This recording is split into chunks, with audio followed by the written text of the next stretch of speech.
Friends, నేను ఆ బేపనాల ఇంటికి వెళ్ళాను అనమాట. ఆ ఇంటికి ఒక కొత్త బాబు వచ్చింది. ఆ అమ్మకి నన్ను చూస్తే చాలా కారం అనమాట. అంటుంది నేనంటే పొద్దున్నే చక్కగా తయారై వచ్చేస్తానంట. చూడండి, పెడతారు కానీ బాగాను అట్లా మాటలంటే నాకు ఒక రకంగా ఉంటుంది తింటే. అది అట్లా అనకూడదు, తిట్టి ఎవరికి పెట్టకూడదు అనమాట.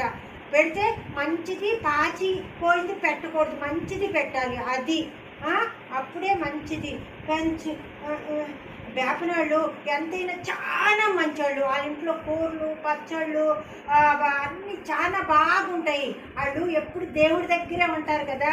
వాళ్ళ ఇంట్లో పాలు, పెరుగు, నెయ్యి, పళ్ళు, బాదాము, ఇంకా జీడిపప్పులు అవన్నీ దండిగా ఉంటాయి.